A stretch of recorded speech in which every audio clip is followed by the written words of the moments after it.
Starscape is the fourth and final installment of the popular Skate series, and honestly I think it's a huge improvement over its predecessors. I mean, the original protagonist, Austin, was giving off some undeniably ominous vibes, always staring directly at the camera with those plastic yet deliberate facial expressions. Look into this man's eyes and tell me he hasn't taken a life. Playrix eventually realized how unsettling this design was and figured a change of scenery would ease everyone's apprehension, deciding that their next installment, Wildspace, would feature a much more homely, approachable protagonist who... Oh. Also, Austin's back. While Starscape represented a drastic departure from the traditional Scape's gameplay loop, I don't blame the developers for wanting to break into the lucrative market of people who aren't women in their 30s, though that demographic is pretty easy to advertise to. Hey, speaking of ads...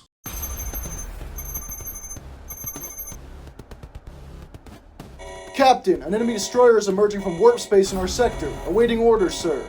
Divert power from the shield to the reactor and prepare to jump. Aye, sir. Diverting power now.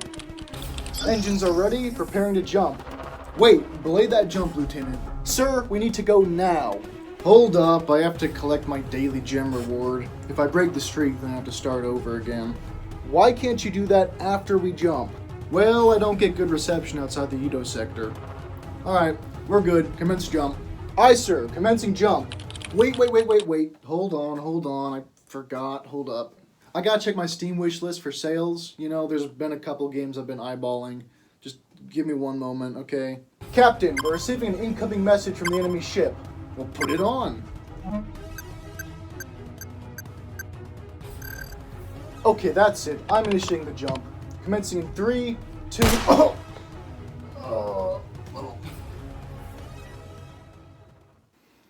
There's a new major order in Helldivers 2. I gotta farm war bonds. Have you ever wanted to use your PC while you're not at home? Well, you can with today's sponsor, Awesome. Awesome is a remote desktop application that lets you connect to and control devices remotely from your smartphone. You can play games, access your files, and even use a web browser to get work done while you're AFK. To get Awesome, simply go to their website and download the app. The free version lets you control your mouse and keyboard remotely, so you can do pretty much anything you need.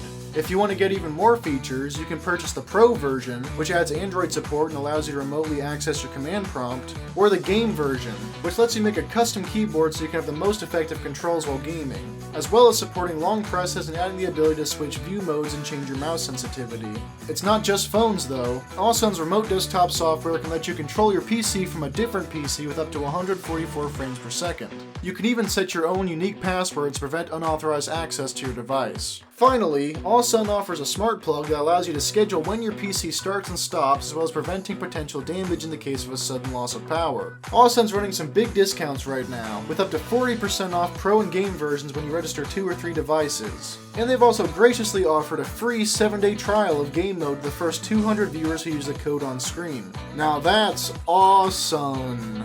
They didn't make me say that, by the way, I'm just a masochist. Sign up now to begin easy AFK gaming. Thank you to Awesome for sponsoring the channel, and we are back into the video. Now, where were we?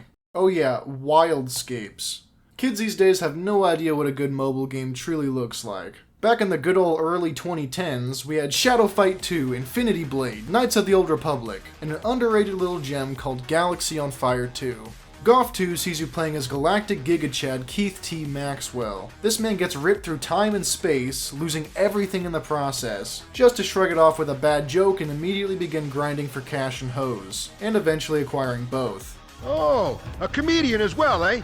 Get out of here! The game isn't memorable for its stellar protagonist, though. The possibilities and mechanics at play are way ahead of their time. You could fly around in a sleek alien fighter, smoking bad guys and challenging ace pilots to dogfights. You could mine rare minerals from asteroid belts while dodging intergalactic raiders. You could haul merchandise and commodities across the galaxy, bringing the supply of one end to meet the demand of the other. You could even complete quests to raise your standing with different factions, inserting yourself into the bloody politics of the cosmos. Does any of this sound familiar? Starscape is a sci-fi MMO that was published to Roblox in early 2017. Developed by pro skier and internet cult leader Ethan Witt, also known as Zolarketh, the game is set in a massive galaxy with various factions, trade routes, and anomalies to explore. There are 3 main playstyles in Starscape, which can neatly be represented by the different types of ships. The The biggest industry is mining. No matter where a player is in their Starscape career, they're gonna need raw resources to construct and upgrade their ships. Thanks to this reliable demand, hundreds of miners set out in ships ranging from the humble Badger to the lumbering Yukon in order to strip the galaxy's asteroid fields of their minerals and power the economy. Speaking of the economy, it appears to be largely player-driven, with buy and sell orders being placed at shop terminals across the galaxy.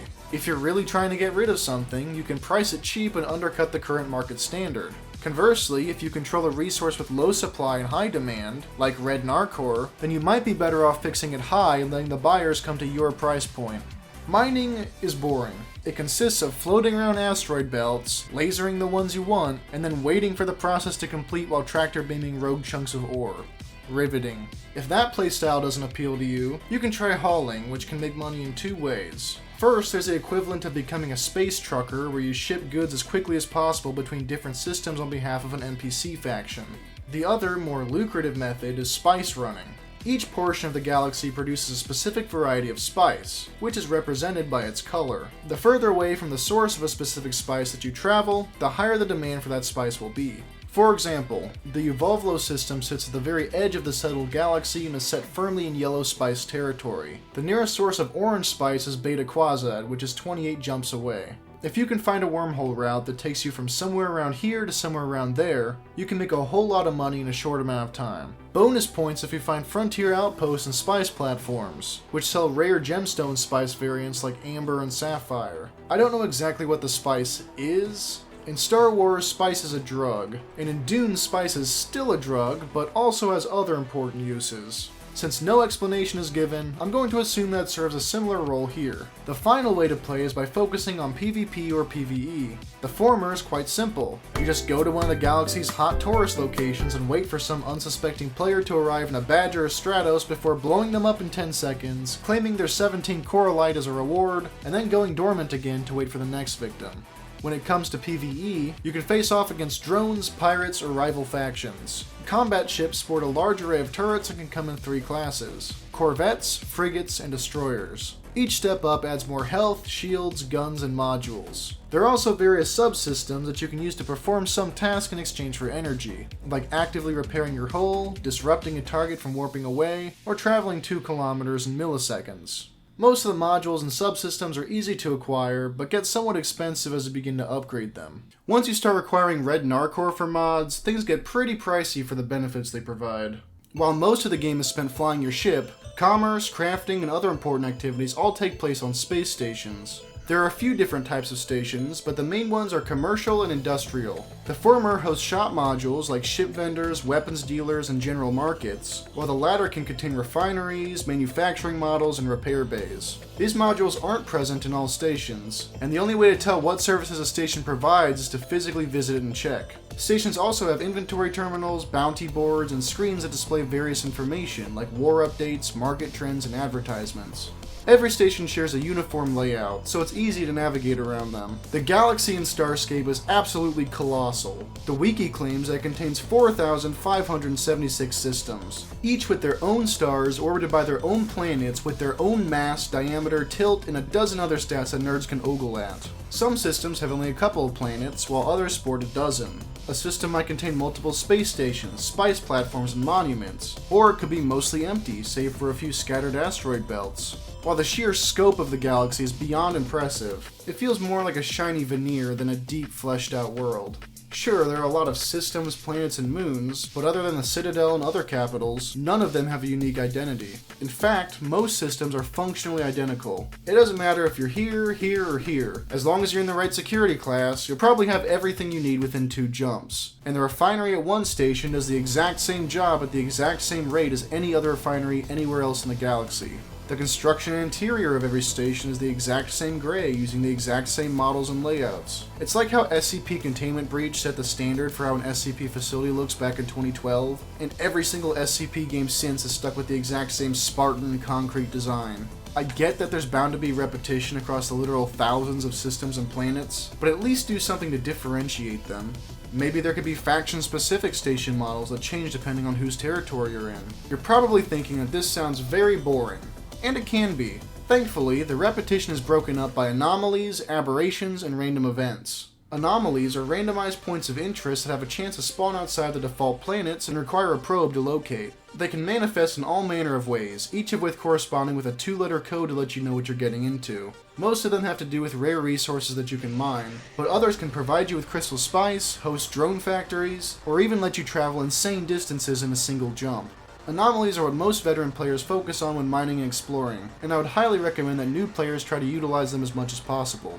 Aberrations are similar to anomalies, but they can only be found in a planet's orbit and come in 2 forms. Deposits, which host high-quality ore veins, and X structures, which let you play a hacking minigame for some easy loot. Finally, random events can occur in planet warp hubs and rings. Mostly they involve pirate or drone infestations. For an enemy presence, you have to destroy waves of fighters, corvettes, frigates, and sometimes destroyers until you finally defeat the final boss. For an enemy base, you need to sequentially pick apart a fortified space station while fending off waves of defenders and reinforcements. Both come in varying difficulties and can yield valuable rewards. If standard anomalies and aberrations aren't enough excitement, a pilot could always venture into the most deadly and profitable region of the map, Wildspace. In Wildspace, there are very few stations and you aren't allowed to change what ship you're in.